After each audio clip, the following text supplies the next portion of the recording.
And you notice all these new names are popping up. Yep. The planetary defenders. Going to be reaching perihelion, or we could see it with our, because it should be the Earth. Yeah, once it comes, okay, right there is where you'd see it. Watch it smack into Jupiter. No, I'm just joking. It doesn't look like it's going to hit anything. It really looks like it's going to. Okay, there it goes, and then where our closest approach is right there, and it'll be going out. It looks like also going below the ecliptic. Okay. Right. If it looks like if you wanted to just fly by and get a nice snapshot of what was happening in our solar system, this is what you would do.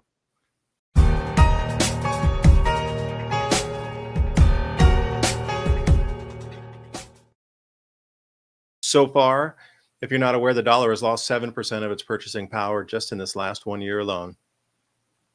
That means that everything that you're buying, or at least 7% more expensive. So let's see, that makes sense why my water bill has doubled. The county doubled the price of the water, and also the electricity rising 50%. And my auto insurance, as we talked about last week, had increased a good 10% as well. It's hard to escape these changes. So where does it take us from here is the question. It's kind of like we can see where there's a little wiggle room between now and 2030, but it seems that 2030 is the mark where the world will absolutely shift into something else. Now, we still have 4 years to build ourselves a life raft, for a better term. So that's what we're here to discuss tonight. Thank you for joining us, spending your valuable time here. And I saw a great chart where the Bitcoin price in US dollar was exactly mirroring what was seen in the Weimar Republic, hyperinflation, 1923, about where it was, where it pivoted to that rocket off point where it went from between a 10 and 100 for a US dollar up to a million, then 10 million, and then 10 billion. Kind of, we're in that point where the cusp of 10 turning into 100 over the next few months, 6 months, and then it rockets from there up. So we're at the very cusp of the hyperinflation. If you're measuring a Bitcoin USD price, big, beautiful, whatever monstrosity, not political, but I mean, the amount of money that needs to be printed for this is going to take our country into a place it doesn't want to be. They're going to try to substitute stable coins to, save the US dollar. All that's going to do is confuse people and milk wealth from the general populace as we move through this. So you can choose your party of red, blue, donkey, elephant, but greenbacks is what really the party that we should be choosing. This is going to add 4 trillion over the next 2 years. So if we think we're at 37 trillion, I don't know if you saw the US debt clock. We just crossed over that a week and a half ago. 37 trillion, and this is going to take us to 41 trillion plus. Well past the rollover of us even being able to pay the interest off with everything that is collected in terms of taxes, because we have all the Medicaid, Medicare, all these Social Security, all these other liabilities. And when you add in the revenues coming in from all sources in America, we will not have enough just to even pay the interest. So at that point, what happens is more the question, and you can see why our dollar is devaluing. 7% since the beginning of the year, that would earmark us for something if it stays the same at about 14 to 15% by the end of the year that we would have lost in purchase power. And thank you for putting that up there, Ransom. That's very kind of you. U.S. national debt, and I cannot really say much more. This is not a toothpaste. It's a revolution for your teeth. Remineralize, strengthen teeth, all natural ingredients, essential oils, minerals, salts, Alpha Vedic Dental Solutions System. That's alphavedic.com/civilization. We're always trying to bring you the best products here that we think will enhance your life, especially if supply chains break down further, or if there's some disruption in our lives here. It seems in the news more and more possible, but hey, who knows? Maybe it's a mind game. But what is not is keeping your dental health up. And not a lot of people are talking about this. We always see the storable foods. But what about dental care during these same emergency situations? Will your toothpaste eventually run out? Well, if it does, then what? So like I say, this whole micro gut biome is driven by your oral cavity first. So take a look at what they have, alphavedic.com/civilization. Every purchase you make helps keep our live radio show and podcast on air, bringing you more information just like this. alphavedic.com/civilization. That link is in the show notes below. And as always, I appreciate your valuable time and joining us in this ever and most important conversation as we move forward in our world. So since that time, we've already come up 58 billion since the rollover. And that was just literally, yeah, there it is again, the semaphore. That was a great article. If anybody hasn't read into it, it came off a Drudge Report and then it popped right over to this article off semaphore.com. US dollar is on track for its worst year in modern history. Well, if you go back to 1776, does that count as modern history? It does on a 10,000 year time scale since the Younger Dryas era until present. So I don't know, Ransom, take it away. I'm curious what you think about modern history here. It just doesn't really sit well. I know there's a lot of cutting of pork and all these, different things that were found in Doge, and there's a huge amount of cutting, but it's never going to outrun what it is with the entire amount of debt and issuance. And I just don't know how they're going to be able to pull this off without sending us into hyperinflation. So I'll leave it there. Right. There's no telling, but there's no arguing that there's been a dollar bubble waiting to pop long before Trump came along with any of these policies. It's just the way that we do business here in the Federal Reserve United States of America. It's always been like it. And everywhere you go around the world, they're all dealing with their own version of the central banks. So it's they that really have the stranglehold on what's going on. And actually, this big, beautiful bill, as they call it, it puts us into way more debt. There's a lot of spending that one could argue, though, that may pay off in the end. There's a lot of tax cuts. So there's two sides to every story there. It's just whether or not you're looking at it from which side and which one's actually going to pan out, minus any saboteurs to programs or things like that. There's no doubt that we're cutting a lot of spending, but then again, we're, in other areas, they're doing the exact opposite. We're going to go, full throttle with spending. I was kind of wanting to get into this right here. I don't know if you saw this. You might have seen it. It's the National Blueprint for Biodefense. This is a bipartisan commission on the biodefense of the United States here, and it's the National Blueprint for Biodefense. This is the actual paper right here. The interesting part kind of gets into, let's see here, the scenario.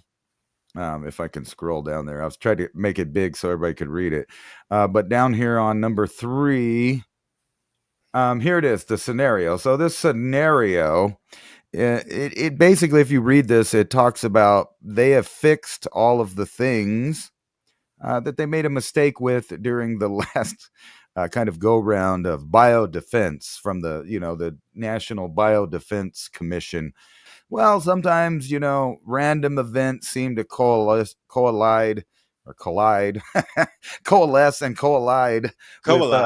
Hey, colloidal. Yeah, if I can just smush those words together. But that seems to happen. But really, it's funny to look across the thing, because I feel like, Nostradamus just sometimes.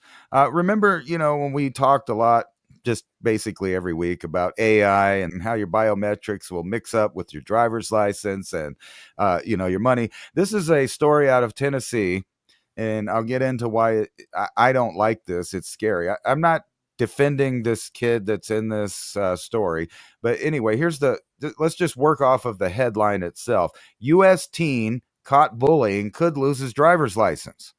Right? So something that has nothing to do with driving. Yep. And this is in Tennessee here. Yeah, being in Tennessee, this is one of the biggest stories going on here right now for like local media. Right. And I can kind of see why. I mean, in a way, because now I know that this is just one instance of one kid doing whatever they're doing, but the idea that something that has nothing to do with driving could affect your ability to, drive around. And here's not this one. No, let me stop you, Ransom. Also, at schools too, they're like, oh, you're off school or off-campus tweets count as your penalization at school, even though it has nothing to do with school. You never mention the name of where you went. Just your ill thought or your verboten speech is enough to get you suspended or something at schools now.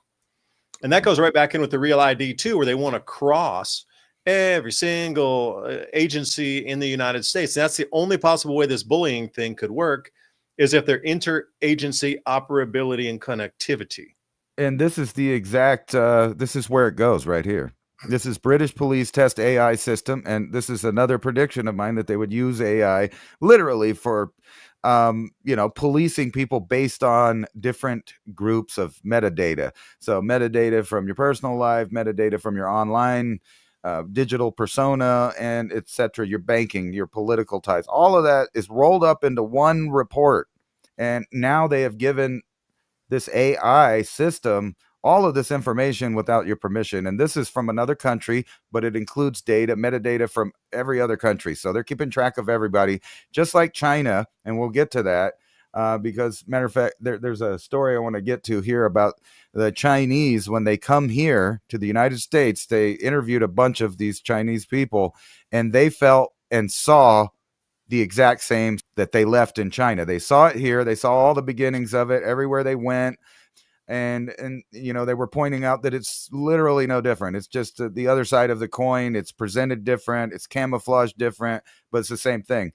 So here's and a lot, a lot of people are saying the same thing. Anybody that came from a socialist nation has this exact same mirrored thought as you're saying there, that they see the workings of it coming in here, of things they used to escape. I have a neighbor who's from Poland, and he was telling me, David, it's very scary. We left many, many years ago to get away from that. And then, he's late 70s, and he was telling me, and when they were younger and they escaped from that whole communist shenanigans over there, that came here, and he's like, I'm terrified because that has followed us. It's the exact same thing that he saw when he was a younger man. This is hidden in the big, beautiful bill, the spending in there. This is all hidden, the same type of programs over here. So what this program is basically the British government have allowed this AI to absorb as much metadata from any source, law enforcement, public, online, like all your social medias, to determine what kind of person you are and put you in a little category. Here's another one of my Nostradamus moments, that AI would soon decide who gets hired and fired. And here it is. Managers are using AI to determine raises, promotions, and layoffs.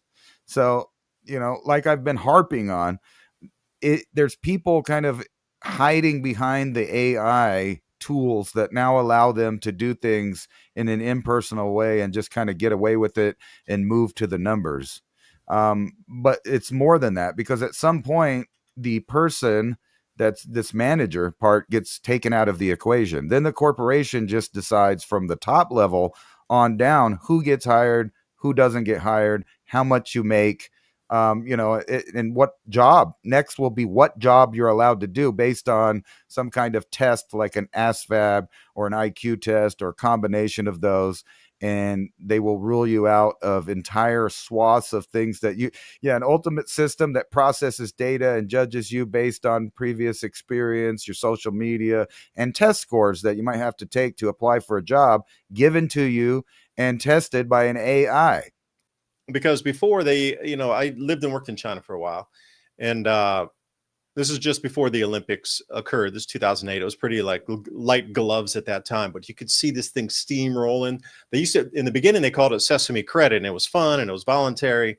And before they turned it into the social credit score, which we know now, in the beginning, to introduce it to the populace, it was called Sesame Credit. And again, it was all voluntary, and they made it fun and gamifiable, and it was just like, ooh, see what your score is, right? At that time, any kind of blogger that was like a food blogger or a financial blogger, they were totally left alone as long as you didn't say anything against the government.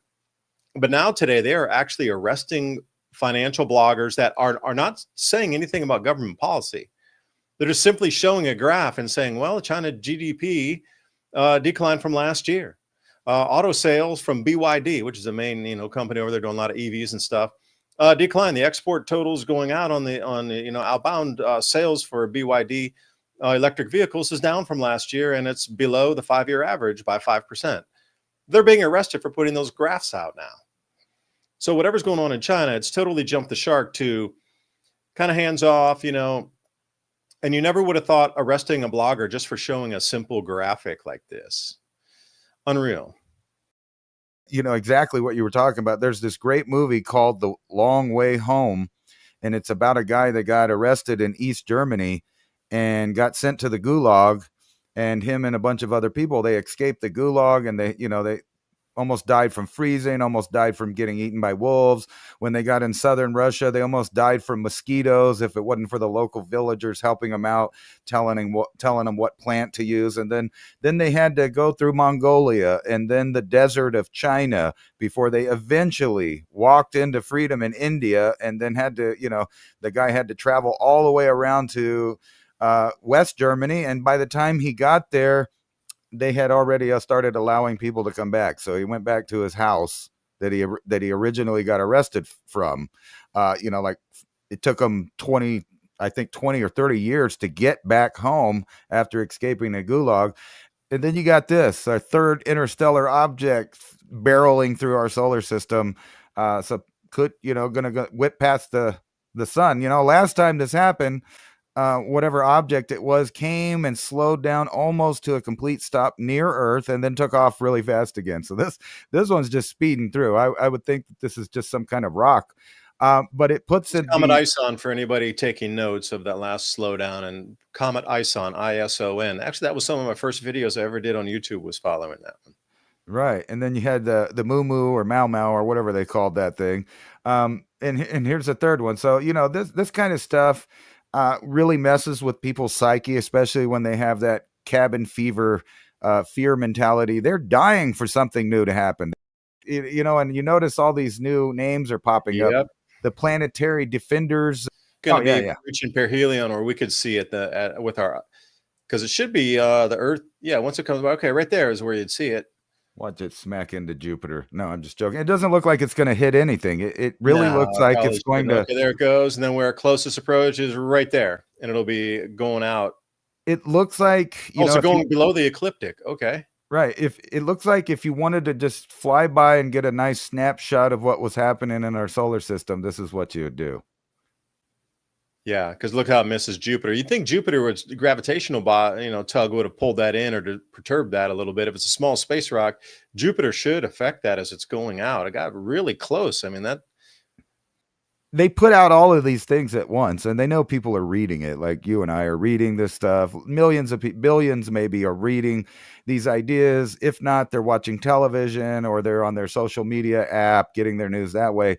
But either way, what they're really doing, whether it's voluntary or involuntary, is we're supplying that said AI with all the data it needs to literally read our minds. And I've brought this up before, that there's, all these different machines that do different things now based on AI algorithms. They can see what picture you're thinking. They can type out what words you're thinking.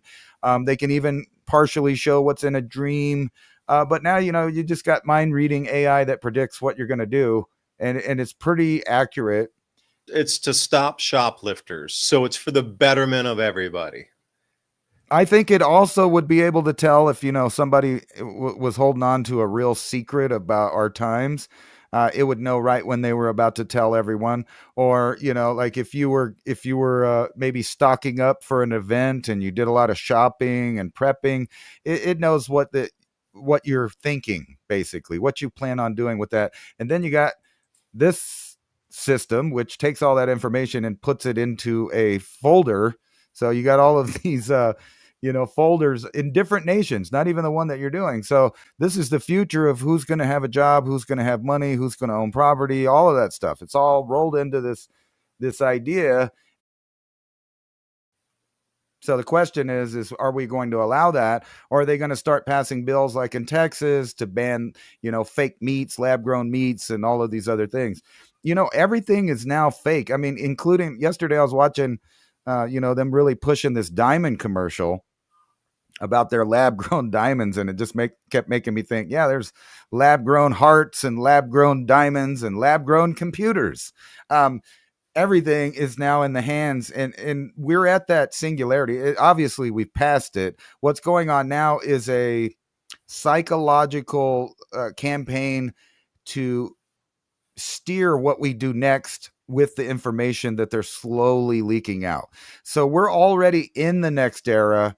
They're just getting you used to it incrementally because the human brain has a hard time absorbing so much change at once that we would fight it. But if you let it, trickle, and then people are like, oh yeah, I read that last year. It's not a big deal to them anymore.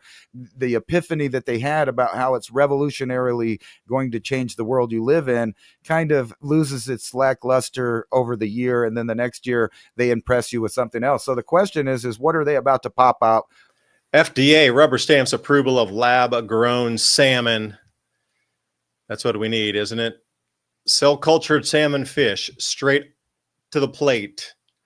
So when you read about it, it's all the newest. FDA has cleared the first ever lab-grown fish for sale in the United States. And if we take a look at the date on this one, that's June 12th. So this is relatively new.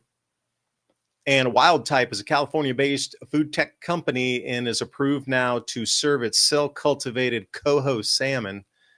So I don't know why the USDA would allow you to do lab-grown fish, but they approved lab-grown meats or lab-grown steaks.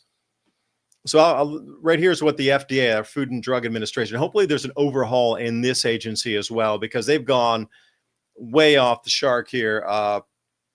The safety of wild type salmon. See how because you almost, if you didn't, you go wild salmon, wild type salmon. You see how the lexicon in there, if you're not paying attention, wild salmon, yeah, I'll take that one.